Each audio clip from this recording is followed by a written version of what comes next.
అసలు సిగరెట్లు ఎన్ని కాల్చాలి, అసలు కాల్చకూడదు ఓకే. కొంతమందికి నాకు సిగరెట్ తాగకపోతే మైండ్ పనిచేయదు, సిగరెట్ తాగలేకపోతే నాకు నాలుకంతా ఏదో అయిపోయినట్టు ఉంటుంది, అడిక్షన్, ఈ కైండ్ ఆఫ్ మాటలు వింటూ ఉంటాం. ఎన్ని తాగొచ్చు ఒకవేళ తాగితే? నిజంగానే వాళ్ళు టైంపాస్ అనుకోవచ్చు, వాళ్ళ మైండ్ మళ్ళీ యాక్టివ్ అవ్వడానికి అవ్వచ్చు. బీరో వైన్ ఏదైనా తీసుకోవాలని ఎన్ని గ్లాసెస్, ఎంత ఎంఎల్ తీసుకోవాలి? గుడ్ సజెషన్, అంటే ఐ మీన్ పూర్తిగా అవాయిడ్ చేయమని చెప్పకుండా ఉండాలి, తాగొచ్చు, ఎంత లిమిట్లో తాగొచ్చు అనే వారికి. ఇప్పుడు మనకున్న అలవాట్లలో 3 ఉన్నాయి. స్మోకింగ్, తర్వాత డైరెక్ట్ టొబాకో అంటే గుట్కాలు ఇవి తీసుకుంటారు కదా, తర్వాత ఆల్కహాల్. సో ఈ మూడిట్లో అన్నిటికన్నా most dangerous is tobacco, direct chewing, gutka లాంటిది. So more carcinogenic. సో అసలు సజెస్ట్ కూడా ఏ డాక్టర్ కూడా ప్రపంచంలో, అది అందుకే గవర్నమెంట్ కూడా బ్యాన్ చేసేసింది. సో గుట్కా లాంటివి అసలు టోటలీ తీసుకోవద్దు. తర్వాత second dangerous is smoking. So smoking వల్ల మనకు షార్ట్ టర్మ్ కాజెస్ కన్నా లాంగ్ టర్మ్ డ్యామేజెస్ చాలా ఎక్కువ ఉన్నాయి. ఇది మగవాళ్ళలో ఏం చేస్తుంది అంటే టెస్టిస్లో స్పెర్మ్ ప్రొడ్యూసింగ్ టిష్యూని, తర్వాత హార్మోన్ ప్రొడ్యూసింగ్ టిష్యూనే డ్యామేజ్ చేస్తుంది. తాగే కొద్దీ ఆ డ్యామేజ్ అవుతూనే ఉంటుంది. అందుకని క్రానిక్ స్మోకర్స్లో ఎప్పుడు లో టెస్టోస్టెరాన్, వాళ్ళ స్పెర్మ్ కౌంట్ కూడా లో ఉంటుంది. సో స్మోకింగ్ అనేది ఏ డాక్టర్ కూడా సజెస్ట్ కూడా చేయరు. అది ఒక్క సిగరెట్ అయినా 10 సిగరెట్స్ అయినా. డబ్బాలు కాల్చేవాళ్ళు మెల్లమెల్లగా తగ్గించుకొని 5 తాగేవాళ్ళు 3, 2, 1, 0. అది కూడా కాదు. ఇప్పుడు బేసిక్గా ఒకప్పుడు మనకు అదర్ ఆల్టర్నేటివ్స్ లేవు. ఇప్పుడు స్మోకింగ్ చేసే వాళ్ళకి మెయిన్ ఏంటి, వాళ్ళకి ఆ ఫీల్ కావాలి, లేకపోతే ఉండలేరు, అడిక్షన్. ఇప్పుడు ఆ అడిక్షన్ అనేది దేనివల్ల వస్తుంది? నికోటిన్ వల్ల వస్తుంది. ఇప్పుడు మనకు నికోటిన్ చూయింగమ్స్ వచ్చాయి, ప్యాచెస్ వచ్చాయి. అంటే ఇప్పుడు సిగరెట్ అంటే nicotine plus hundreds of toxins. So మనము అట్లీస్ట్ ఆ టాక్సిన్స్ని తీసేసి ఓన్లీ నికోటిన్ తీసుకోవడానికి మనకు ప్యాచ్లు వచ్చాయి, చూయింగమ్స్ వచ్చాయి. ఇప్పుడు ఎప్పుడైతే మామూలు సైకియాట్రిస్ట్ కానీ ఫిజిషియన్స్ కానీ కన్సల్ట్ చేస్తే చూయింగమ్స్ ఇస్తారు. ఎప్పుడైతే వాళ్ళకు స్మోకింగ్ చేయాలి అనిపించినప్పుడు ఆ చూయింగమ్ తీసుకుంటే సేమ్ కిక్ వస్తుంది. వాళ్ళకి స్మోకింగ్లో ఏ కిక్ అయితే వస్తుందో ఇక్కడ కూడా అదే కిక్ వస్తుంది. ఈ ప్యాచ్లో కూడా అంతే. మనకు డైలీ 18 సిగరెట్స్ తీసుకుంటున్నారు, దాన్ని చూసుకుంటే దానికి తగ్గట్టు, అంటే డైలీ 10 సిగరెట్స్ తీసుకుంటున్నారా, లెస్ దెన్ 10, మోర్ దెన్ 10 అనే దాన్ని బట్టి ప్యాచ్ ఇస్తారు. ఆ ప్యాచ్ అంటించేసుకుంటే రోజంతా నికోటిన్ స్లోగా రిలీజ్ చేస్తూనే ఉంటుంది. ఓకే, వాళ్ళకి ఆ క్రేవింగ్ తగ్గిపోతుంది. బట్ ప్రాబ్లం ఏంటంటే అసలు ఇవి ఉన్నప్పుడు ఎందుకు ట్రై చేయకూడదు? ఆ అడిక్షన్ నుంచి బయటికి రావాలి అని వాళ్ళకు ఉండాలి, కానీ ఉంటే చాలా ఈజీ. సో కంప్లీట్గా మానేయమని అడగట్లేదు, you go for some other way. But alcohol అనేది social drinking is permissible. So అకేషనల్గా once in a while, once in 2 weeks, once in a month ఏదో పార్టీకి వెళ్ళారు, ఒక 2-3 పెగ్స్ తీసుకున్నారంటే ఇట్స్ ఓకే. దానివల్ల లాంగ్ టర్మ్ ఎఫెక్ట్స్ ఉండవు. క్రానిక్ డ్రింకర్స్ అంటే రోజు కానీ ఆల్టర్నేట్ డే కానీ కంటిన్యూస్గా ఆల్కహాల్ తీసుకునే వాళ్ళకి లాంగ్ టర్మ్ సైడ్ ఎఫెక్ట్స్ ఉన్నాయి. బట్ మగవాళ్ళు కాస్ట్లీ బ్రాండ్స్ తాగితే చాలా స్టేటస్కి సింబల్ అని అంటుంటారు, బట్ హెల్దీ అని కూడా జస్టిఫై చేసుకుంటూ ఉంటారు చాలామంది. ఇంత కాస్ట్లీ వైన్ తాగాను, అమెరికా నుంచి బ్రాండ్ వచ్చింది, సో చాలా మంచిదంట హెల్త్కి, 1980, 1990 ఇట్లా చెప్తూ ఉంటారు. నాకు అర్థం కాలేదు సార్, అది అసలు ఎంతవరకు వాస్తవం? నిజంగానే కొంతవరకు రిఫైన్డ్ ఆల్కహాల్. ఓకే, ఆల్కహాల్లో కూడా 2 టైప్స్ ఉన్నాయి, బ్లెండెడ్ ఆల్కహాల్ అని, సింగిల్ మాల్స్ అని ఉంటాయి. ఈ మాల్స్ అనేసరికి ఎక్కువ రోజులు అయ్యేసరికి, అంటే బేసిక్గా ఇట్స్ డ్రింకింగ్ హ్యాబిట్. ఇప్పుడు మీకు వెస్ట్రన్ కంట్రీస్కి వెళ్ళినప్పుడు ఎవరు కూడా, ఇప్పుడు మన ఇండియాలో ఉన్న డ్రింకింగ్ కల్చర్ వేరే, వెస్ట్రన్ కల్చర్ వేరే. వెస్ట్రన్ కల్చర్కి వెళ్తే వాళ్ళు డైలీ తాగే వాళ్ళు కూడా ఉన్నారు, 30 ml తీసుకుంటారు. వాళ్ళు ఏంటి స్లోగా ఓన్లీ 30 ml తీసుకున్నారంటే ఓన్లీ ఐస్ క్యూబ్స్ వేసుకొని మెల్లగా సిప్ చేస్తారు. అది వాళ్ళు రోజంతా ఒక 2 hours బయట ఉంటే ఆ 2 hours అదే పెగ్లో తీసుకుంటారు కొంచెం కొంచెం. మన ఇండియాలో అలా కాదు, కూల్ డ్రింక్స్ కలుపుకుంటారు, సోడా కలుపుకుంటారు, కంటిన్యూస్గా తాగుతూనే ఉంటారు, దానికి లిమిట్ లేదు. ఒక పెగ్గుతో ఆగేది కాదు. అండ్ ఫ్రెండ్స్ కూడా ఆగరు, నువ్వేంటి ఇంకా తాగట్లేదు అంటే ఒక పెగ్గుతో ఆపేసేవాడిని కూడా 4 పెగ్గులు తాగేలాగా చేస్తారు. అది డేంజరస్. సో బేసిక్గా మనం ఎటువంటి బ్రాండ్స్, అంటే మనం ఎక్కువ కాస్ట్లీ బ్రాండ్స్ తీసుకునేసరికి they are more refined. Liver మీద కొంచెం లోడ్ తక్కువగా ఉంటుంది, బట్ లిమిటెడ్ క్వాంటిటీలో తీసుకుని ఏదైనా సరే 30 ml 60 mlకి ఆపేయగలిగితే anything is okay. Liquor quality తగ్గేసరికి అంటే డిస్టిలరీలో దాని టాక్సిక్ మెటీరియల్స్ అన్నీ తగ్గే కొద్దీ అది ప్యూరిఫైడ్ అంటే హైలీ ప్యూరిఫైడ్ అంటాం. సో అది బెటర్. ఓకే. ఈ మేల్ ఫర్టిలిటీ అనేది ఏ ఏజ్ గ్రూప్ నుంచి స్టార్ట్ అవుతుంది సార్? ఎప్పుడు వాళ్ళకి అలర్ట్ అనేది పెట్టుకోవాలి? అంటే నార్మల్గా 16-17 ఇయర్స్కి స్పెర్మ్ ప్రొడక్షన్ స్టార్ట్ అయిపోతుంది. ఓకే. కొంతమందికి కొంచెం ముందు స్టార్ట్ అవ్వచ్చు, అంటే టీనేజ్ నుంచి. కొంతమందికి లేట్గానే స్టార్ట్ అవ్వచ్చు. బట్ పీక్ స్టేజెస్లో ఎప్పుడు ఉంటుందంటే 20 to 30 years టైంలో పీక్ స్టేజెస్లో ఉంటుంది స్పెర్మ్ ప్రొడక్షన్ అనేది.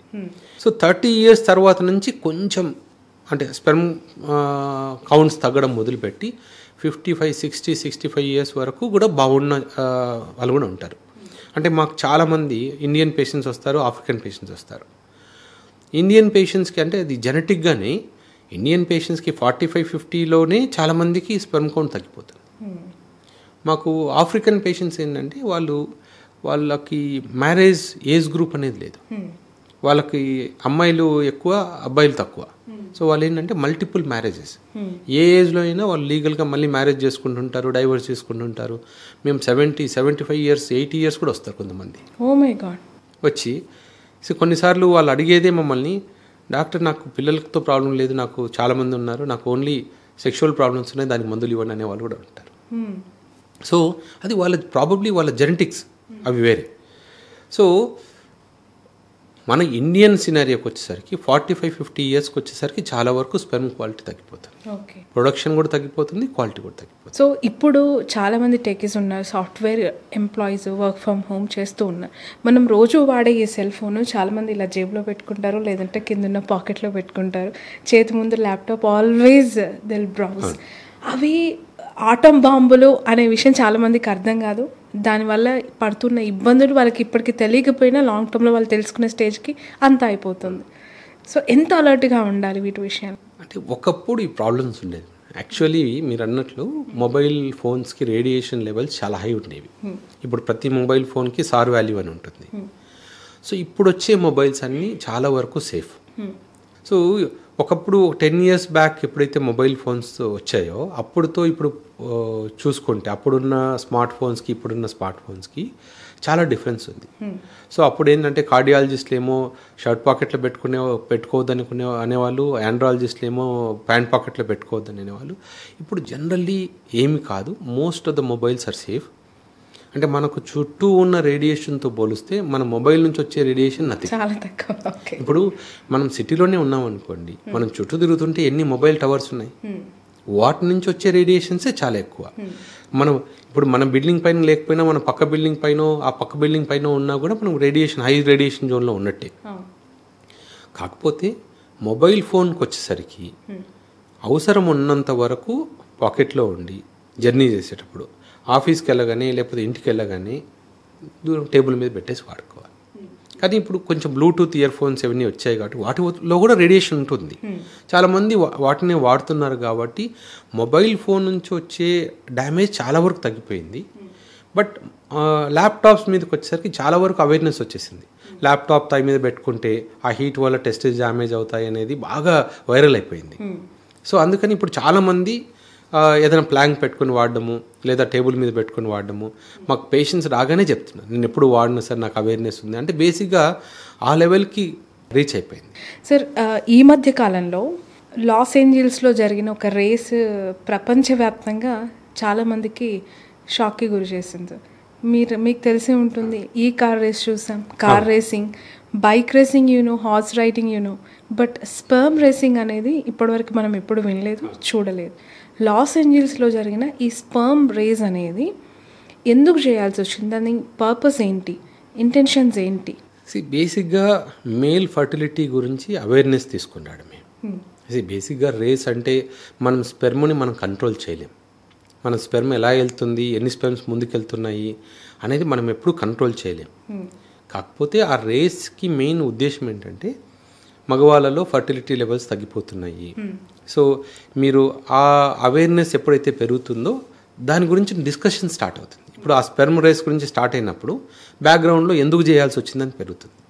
తర్వాత అసలు ఎందుకు తగ్గిపోతుంది అనే దాని గురించి అవేర్నెస్ వస్తుంది, చర్చ జరుగుతుంది. సో ఎలాంటి ఫుడ్స్ తీసుకోవాలి, ఎలాంటి కేర్ తీసుకోవాలి, ఇవన్నీ కూడా ఆ బ్యాక్గ్రౌండ్ మెసేజ్ ఒక థింగ్ హైలైట్ చేసి దాని చుట్టూ మేల్ ఫర్టిలిటీ ఇంపార్టెంట్ని మనము హైలైట్ చేయడానికి చేసిన రేసే. బేసిక్గా అక్కడ ఏం చేశారంటే ఇద్దరిని తీసుకొని, అంటే ఆ ఇద్దరిని స్పెర్మ్ మొటిలిటీ పెరగడానికి మెడికేషన్స్ బాగా ఇచ్చి చేశారు. కానీ బట్ బేసిక్గా మనం గుర్తుపెట్టుకోవాల్సింది ఏంటంటే స్పెర్మ్ ఓన్లీ స్పీడ్ అనేది ఇంపార్టెంట్ కాదు. ఇప్పటికి కూడా మనకు స్పెర్మ్ సీమెన్ అనాలిసిస్ మనం చేసుకున్నప్పుడు సీమెన్లో 3 ఇంపార్టెంట్ ఫ్యాక్టర్స్ ఉంటాయి. ఎంత కౌంట్ ఉంది, ఎన్ని మొటైల్ స్పెర్మ్స్ ఉన్నాయి, వాటిల్లో ఎన్ని నార్మల్గా ఉన్నాయి. అన్నిటికన్నా ముఖ్యం ఏంటంటే ఆ థర్డ్ది మార్ఫాలజీ అంటాం. అంటే ఇప్పుడు 100 స్పెర్మ్స్ ఉండి 100 స్పెర్మ్స్కి 100 స్పెర్మ్స్ అబ్నార్మల్గా ఉన్నాయనుకోండి, మనకి యూజే లేదు. సో ఇప్పుడు ఇంకా అడ్వాన్స్డ్ టెస్ట్లు కూడా వచ్చాయి. స్పెర్మ్లో ఉన్న డిఎన్ఏని కూడా మనము ఎన్ని స్పెర్మ్స్ డిఎన్ఏ హెల్తీగా ఉందని చూసేంత అడ్వాన్స్డ్ టెస్ట్ కూడా వచ్చాయి. దాన్ని డిఎన్ఏ ఫ్రాగ్మెంటేషన్ టెస్ట్ అంటాం.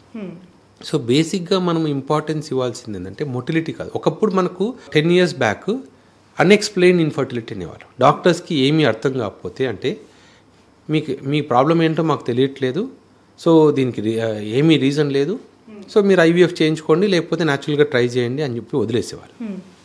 అప్పుడు ఏవైతే మనం అన్ఎక్స్ప్లెయిన్ అనుకుండే వాళ్ళమో ఇప్పుడు ప్రతిదానికి మనకు ఒక ఆన్సర్ దొరికింది. మగవాళ్ళలో మెయిన్ ఆ దొరికిన ఆన్సర్ ఏంటంటే డిఎన్ఏ డ్యామేజ్. సో ఇక్కడ స్పెర్మ్ అనేది ఒక వెహికల్ మాత్రమే. మేల్ డిఎన్ఏని ఒక పార్ట్, చిన్న ముక్కని తీసుకెళ్ళి ఎగ్ దాకా తీసుకెళ్ళడమే ఈ స్పెర్మ్ యూజ్. కానీ మనం ఏం చూస్తున్నాము సీమెన్ అనాలిసిస్లో, ఎన్ని స్పెర్మ్స్ ఉన్నాయి, ఎన్ని మూవ్ అవుతున్నాయి, ఎన్ని సూపర్ఫిషియల్గా నార్మల్గా ఉన్నాయి అనేది చూస్తున్నాం. కానీ వాటిల్లో ఎన్ని స్పెర్మ్స్కి ఫర్టిలైజింగ్ అబిలిటీ ఉంది అనేది మనం చూడట్లేదు. సో ఆ అబిలిటీని మనం కనుక్కోవాలంటే ఇప్పుడు డిఎన్ఏ ఫ్రాగ్మెంటేషన్ టెస్ట్ చేస్తే దాంట్లో అసలు ప్రాబ్లం ఏంటి, ఎన్ని స్పెర్మ్స్కి అసలు ఫర్టిలిటీ వచ్చే ఛాన్స్ ఉంది, అది మనం కనుక్కోవచ్చు. మన బిఫోర్ జనరేషన్స్ అంటే ఒక 20 సంవత్సరాల క్రితం లేదంటే 15 సంవత్సరాల క్రితం ఎలాంటి అడిషనల్ పిల్స్ అనేవి లేవు. పిల్లలు పుట్టుకకు కావచ్చు, లేదంటే గ్రోత్కి కావచ్చు, స్పర్మ్ ఇంక్రీజ్కి కావచ్చు. బట్ ఇప్పుడు పిల్లల కోసం అలాంటివి వాడాల్సిన సిచ్యువేషన్ తప్పనిసరి అయ్యింది. ఇన్ ఫ్యూచర్ ఎలా ఉండబోతోంది అంటే, సో ఇన్ ఫ్యూచర్ మనము 2 డిఫరెంట్ సినారియోస్ చూస్తాం. అంటే ఇంకొక షాకింగ్ థింగ్ ఏంటంటే నెక్స్ట్ జనరేషన్, ఇప్పుడు మనం అనుకుంటున్నాం కదా చాలామందికి కోరికలు తగ్గిపోతున్నాయి, ఈ హైపో యాక్టివ్ సెక్షువల్ డిజైర్తో చాలామంది పుడుతున్నారు పిల్లలని. వీళ్ళు పెద్దవాళ్ళు అయ్యేసరికి